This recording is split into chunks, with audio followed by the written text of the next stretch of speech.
Hello students, in this class we will continue our exercise 5.1. Already पूरा का पूरा exercise हम लोगों ने कवर कर लिया था, सिर्फ 4 या 5 बिट लास्ट नंबर का बाकी था। आज हम उसी को पहले फिनिश करेंगे एंड उसके बाद और जो नया कंसेप्ट है उसी को स्टार्ट करेंगे। तो स्टार्ट करते हैं आज की class. My name is Sai Sam and welcome back to my channel maths with Sai. Last number क्या था, पूछ रहा था कि ये जो क्वेश्चंस है ये सब एपी में है क्या। अगर एपी में है तो common difference and more 3 terms उसको चाहिए था। ठीक है, तो हम यहाँ पे अभी जो लास्ट 5 बिट्स था उसी को चेक करके बताएंगे ये एपी में है या नहीं है।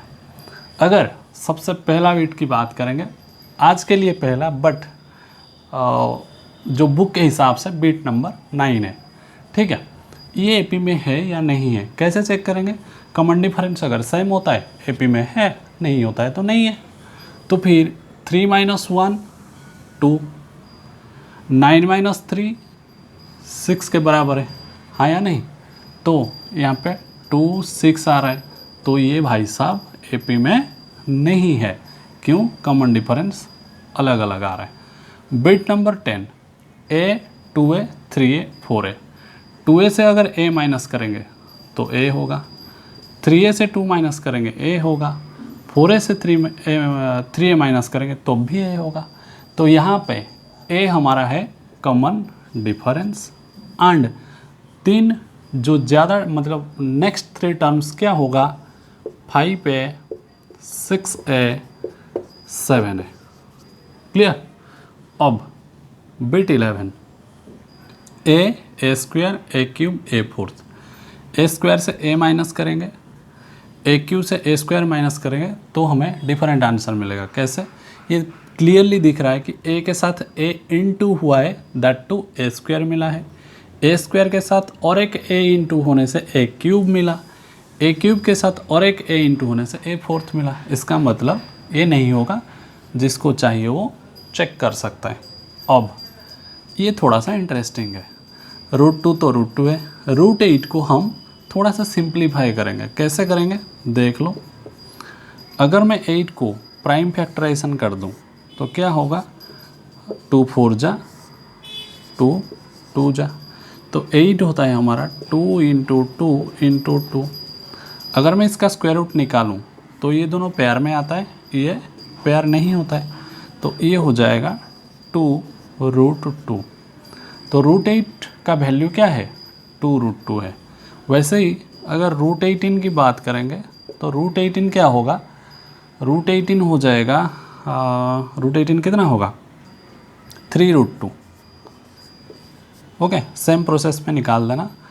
वैसे ही √32 हो जाएगा हमारा, ये 32 में निकाल देता हूँ, शायद किसी को डाउट हो सकता है। 32 देख लो,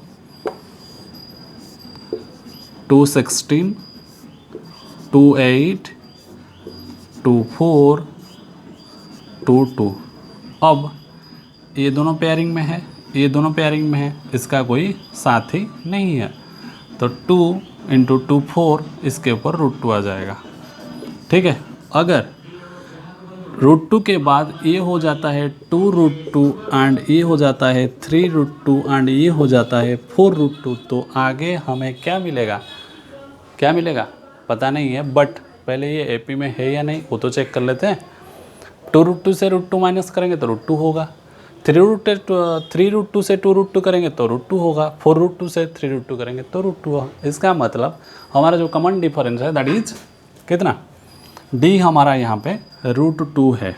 ओके, ए भी √2, डी भी √2। ठीक है, √2a पहला टर्म, डी भी √2 है। नेक्स्ट 3 टर्म्स होगा 5 √2 6 √2 7 √2। ठीक है, अब नेक्स्ट क्वेश्चन बोल रहा है √3 √6 √9 √12। ये नहीं होगा, ये तो दिख रहा है। इससे इसको माइनस करेंगे तो माइनस नहीं हो पाएगा, √6 माइनस √3 रहेगा, √9 माइनस √6, √9 होता है 3 के बराबर।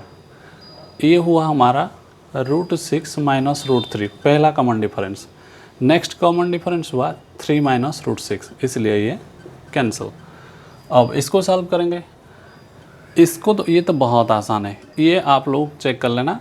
ये क्या है, कमेंट वार्क है एक्स आई भी, ठीक। एक्स भी को मैं कर लेता हूँ। 1 का स्क्वायर 1 है, 5 का स्क्वायर है 25, 7 का स्क्वायर है 49, ये है 73 डॉट डॉट। अब कॉमन डिफरेंस निकाल लो। 25 माइनस 1 दैट इज 24, 49 माइनस 25 भी 24 है, 73 माइनस 49 भी 24 है। इसका मतलब ये एपी में आता है। अगर ये एपी में आता है, नेक्स्ट 3 टर्म्स क्या होगा, प्लस करना 24 24, ठीक है। तो 73 प्लस 24 हो जाएगा 3 4 4 7 7 2 9 97, ऐसे और 2 टर्म भी 24 24 ऐड करके निकाल देना, ठीक है। बहुत आसान है, सिर्फ 24 ऐड करना है और कुछ भी नहीं है। तो ये था एक्सरसाइज 5.1 का लास्ट 5 बिट्स एंड यहाँ पे एक्सरसाइज 5.1 हमारा ख़त्म हो जाता है। अब हम उसी का जो नेक्स्ट पार्ट है उसी को स्टार्ट करेंगे। तो चलते हैं, क्या है हमारा नेक्स्ट पार्ट। इस पार्ट में हम क्या करेंगे, एक एपी का कोई भी टर्म पूछ रहा है उसी को हम डायरेक्टली कैसे निकालेंगे, या फिर अगर हम कंसेप्ट के हिसाब से चलते हैं तो एक एपी का nth टर्म, ठीक है, क्या nth टर्म क्या होगा, ठीक है। उसको जानने से पहले लास्ट क्लास में हमने ये भी पढ़ लिया था कि एक एपी में जनरल फॉर्म क्या होता है। ओके, जो जनरल फॉर्म था वो था हमारा ए प्लस डी, ए प्लस 2d, ए प्लस 3d, ए प्लस 4d, ए प्लस 5d ऑनवर्ड्स। मतलब इस प्रोसेस में अगर हम डी डी डी ऐड करके चलेंगे तो हमें एक एपी मिलता है जिसमें ए होता था हमारा क्या, फर्स्ट टर्म, एंड डी होता था हमारा कॉमन डिफरेंस। क्लियर। अब इस जनरल फॉर्म को लेके हम एक क्लू निकालेंगे या फिर इंफॉर्मेशन यहाँ से निकालते हैं, फिर nth टर्म अपने आप आ जाएगा। कैसे, अब अगर हम कोई भी टर्म उठाते हैं, मान लेते हैं 4th टर्म मैंने पिक किया, ये जो 4th टर्म में a प्लस 3d है। अब 6th टर्म के पास चलते हैं, ये है a प्लस 5d। यहाँ पे हर एक टर्म में a है, a। चेंज क्या हो रही है, चेंज हो रही है, यहाँ पे d है, यहाँ पे 2d है, 3d है, 4d, 5d। अब ये जो d है इसमें थोड़ा सा सिमिलरिटी है टर्म के साथ। कैसे, देख लो, 4th टर्म में 3 है, 5th टर्म में 4 है, 6th टर्म में 5 आ रहा है। इसका मतलब d से पहले जो न्यूमरल वैल्यू है वो एक टर्म के हिसाब से एक कॉम है, या फिर हम ऐसे ही इसको लिख सकता हूँ, a plus 5 minus 1 into D, 5 minus 1 4d। Clear. वैसे ही अगर मैं इसको लिखूँगा a plus 6 minus 1 into D, मिल गया trick. a plus 3 minus 1 into D. इसका मतलब जो पोजीशन है उसी से अगर हम 1 को माइनस कर देते हैं तो उसी टर्म का जो फॉर्मेट होता है, या फिर d के पहले जो न्यूमरल वैल्यू होता है, न्यूमर नंबर होता है, वो ही आ जाता है। जैसे कि 3rd टर्म में 3 माइनस 1 मतलब 2d। 4th टर्म में इसको मैं लिख सकता हूँ a plus 4 minus 1 into D. मिल गया ट्रिक। तो टर्म से एक माइनस कर लो, a plus term minus 1 into D कर लो। ऐसे अगर मुझे 10th पोजीशन का जो इस टाइप का जो सीरीज होगा उसी का 10th पोजीशन में जो नंबर होगा वो क्या होगा, a plus 10 minus 1 into D, मतलब a प्लस 9d होगा। वैसे ही 1000th टर्म की अगर बात करूँगा तो भी क्या होगा, a plus 1000 minus 1 into D, a plus 999d।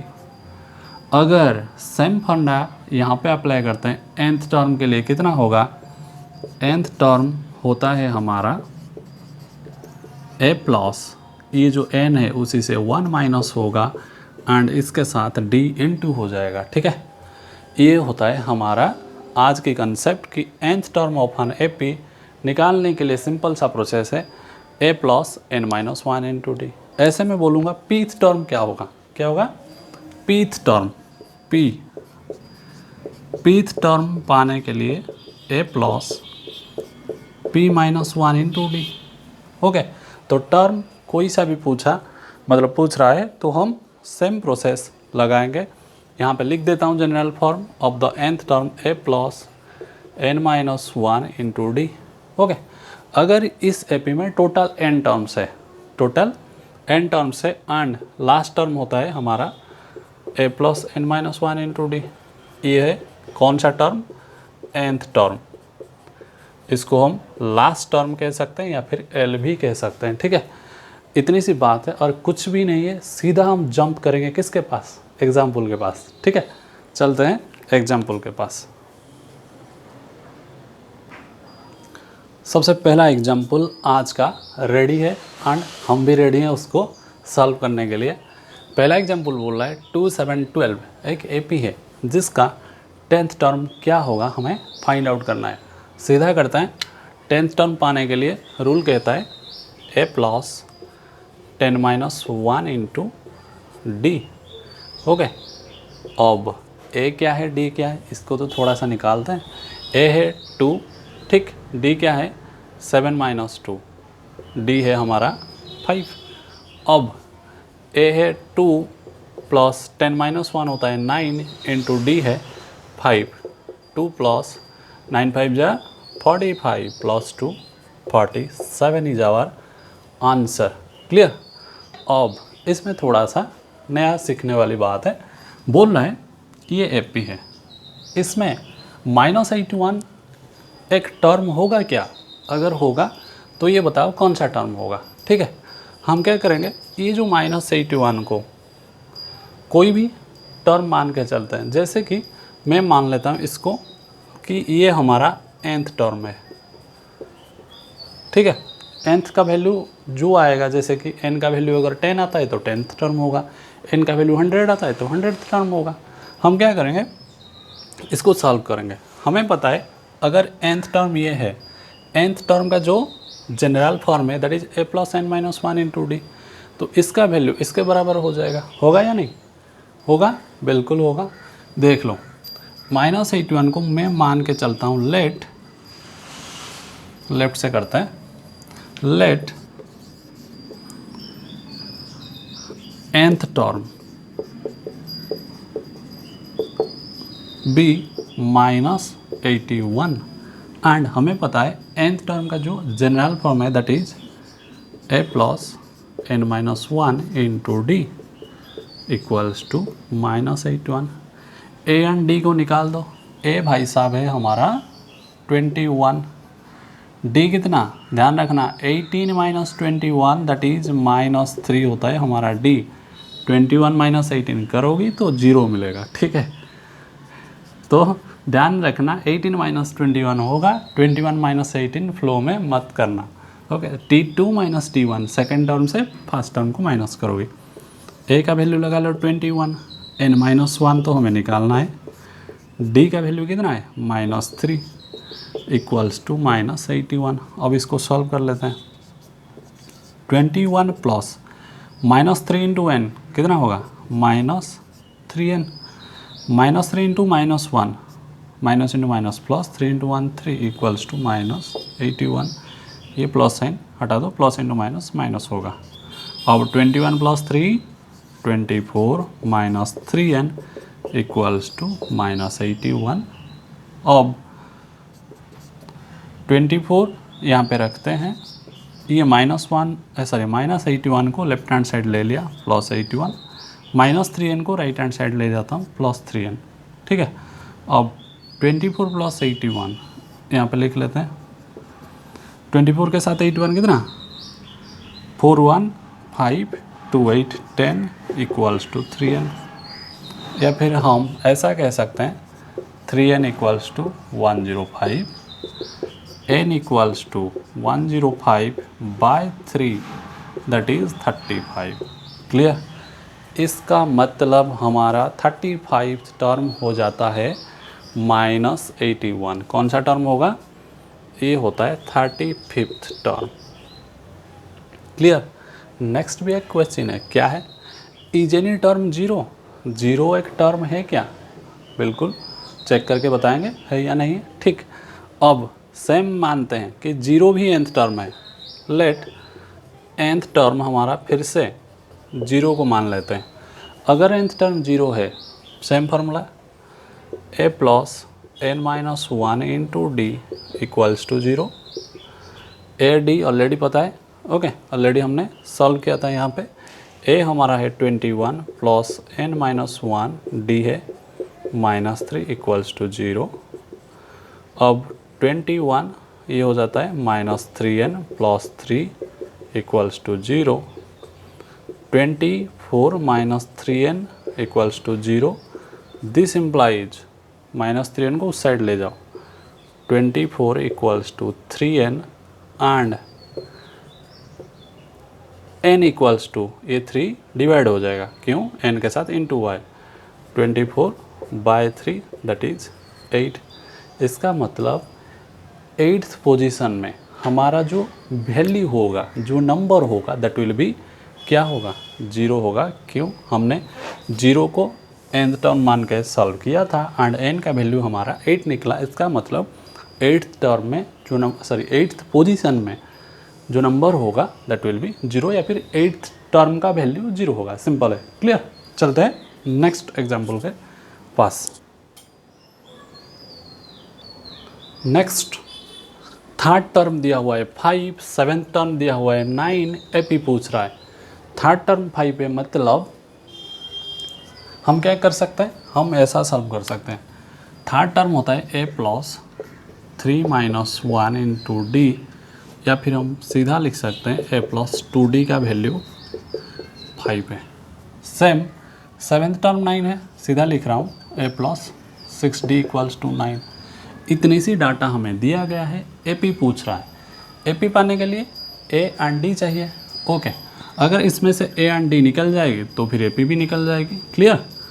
मैं क्या कर रहा हूँ, इस a प्लस 6d से a प्लस 2d को माइनस कर देता हूँ। क्यों करूँगा माइनस, माइनस करने से ये a कैंसिल हो जाएगा, साइन चेंज कर लिया, a minus a cancel, 6 minus 2d 4d, 9 minus 5 4। अब d इक्वल्स टू कितना होगा, 4/4 1 हो जाएगा।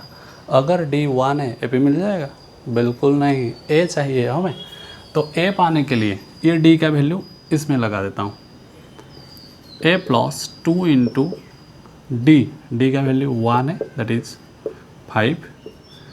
a plus 2 equals to 5, this implies a equals to 5 minus 2 3 है, 2 साइड चेंज करता है, 5 से माइनस हो जाएगा। अब a 3 है, d 1 है, लिख लो ए पी आराम से। a 3 है, d 1 है, मतलब 3 + 1 4, 4 + 1 5। अब बोलने की ज़रूरत है नहीं, जितना मर्जी लिख लो, ठीक है। अब नेक्स्ट क्वेश्चन के पास चलते हैं बिना टाइम वेस्ट किए। क्वेश्चन बोल रहा है क्या 301 ये जो लिस्ट ऑफ नंबर्स में एक टर्म होगा, कैसे पता चलेगी। इस लिस्ट ऑफ नंबर्स, ना एपी बोला है ना कुछ बोला है, कुछ भी नहीं बोला है, सिर्फ लिस्ट ऑफ नंबर्स बोला है। अगर लिस्ट ऑफ नंबर्स से हम पढ़ रहे हैं क्या एपी, तो हम चेक करेंगे पहले कि ये एपी में है क्या। अगर एपी में होगा तो फिर हम अपना दिमाग लगाएंगे, क्या, nth टर्म वाला फंडा, ठीक है। तो पहले चेक कर लेते हैं ये एपी में है या नहीं है, कर लो चेक। 11 माइनस 5 कितना होगा, 6। 17 माइनस 11 6। 23 माइनस 17 6। इसका मतलब पहले हमने चेक कर लिया कि ये एपी में है। अब हम ये जो 301 है इसको nth टर्म मान के सॉल्व करेंगे, n का वैल्यू कुछ आ जाएगा तो फिर है, नहीं आएगा तो नहीं है, हम क्या कर सकते हैं, ठीक है। अब a हमारा 5 है, d हमारा 11 माइनस 5, या फिर हम बोल सकते हैं 17 माइनस 11, या फिर हम बोल सकते हैं 23 माइनस 17 मीन्स 6, ओके, जो मर्जी लिख लो। 11 माइनस 5 होता है जितना, 17 माइनस 11 भी 6 होता है, 23 माइनस 17 भी 6 होता है। ए मिल गया, डी मिल गया।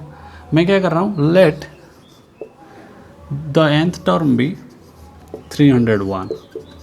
मान लिया मैंने nth टर्म को 301। अब a plus n minus 1 into D का वैल्यू 301 होगा according to the general form. A हमारा है 5, एन हमें फाइंड आउट करना है, डी है हमारा 6 इक्वल्स टू 301। सॉल्व कर लो।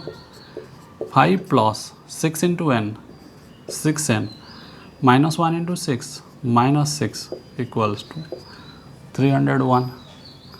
अब 6n पहले लिख लिया, 5 माइनस 6 कितना होता है -1 इक्वल्स टू 301।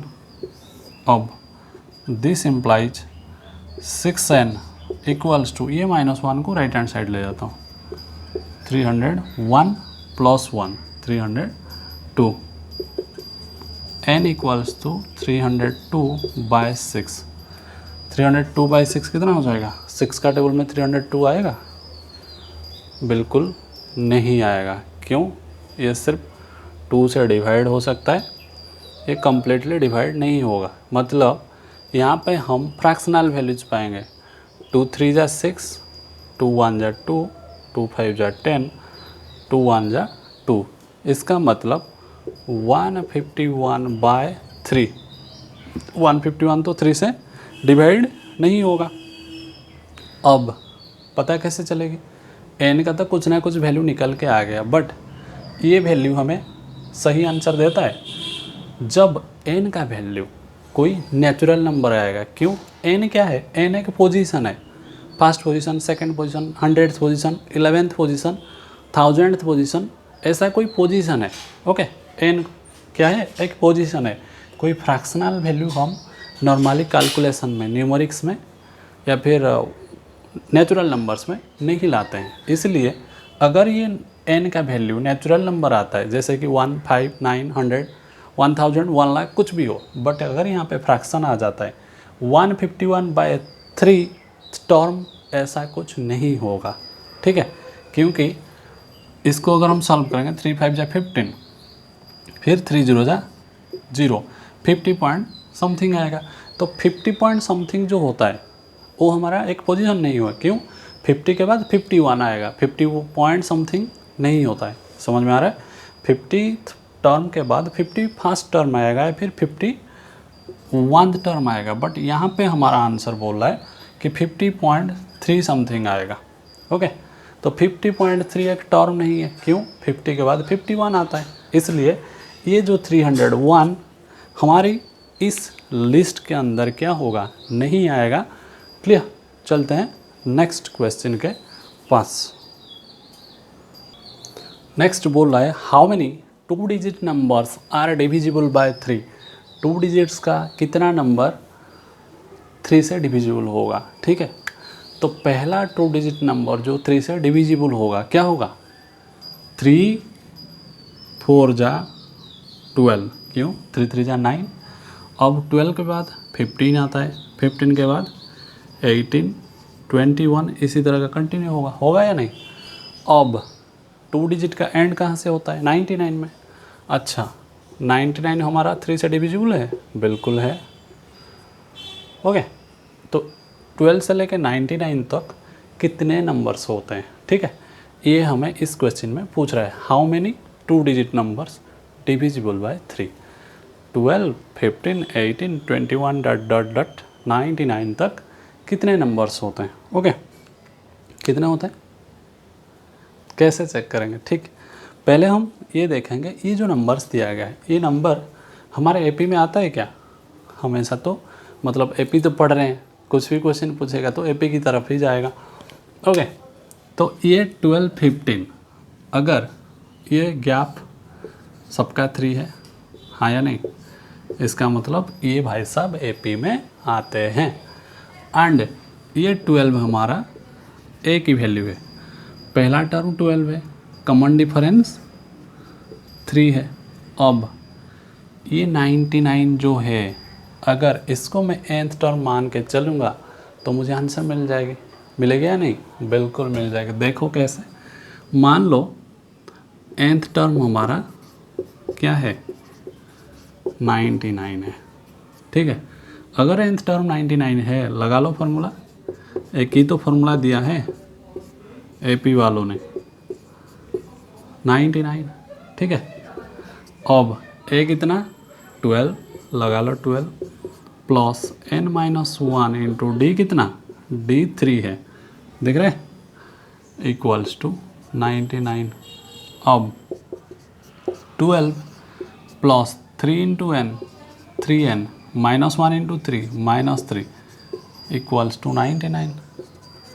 12 माइनस 3 दिख रहा है 12 minus 3 9 plus 3n equals to 99।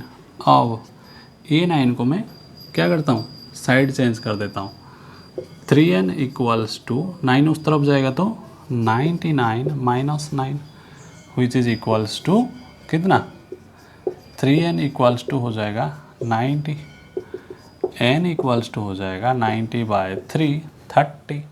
इसका मतलब हमारे पास कितने नंबर्स होंगे जो कि डिविजिबल बाय 3 होता है एंड 2 डिजिट्स होता है। तो टोटल हमारे पास 30 नंबर्स आता है जो डिविजिबल बाय 3 है, 2 डिजिट का होता है। क्लियर। तो यहाँ तक हमने एग्जाम्पल 7 तक कर लिया और 3 एग्जाम्पल्स है। नेक्स्ट एग्जाम्पल में थोड़ा सा नया चीज़ सीखने वाले हैं तो उसको रखते हैं नेक्स्ट क्लास के लिए। आज के लिए इतना ही। होप द क्लास मतलब आप लोगों ने क्लास को एंजॉय किया होगा। आज के लिए इतना ही। Thank you.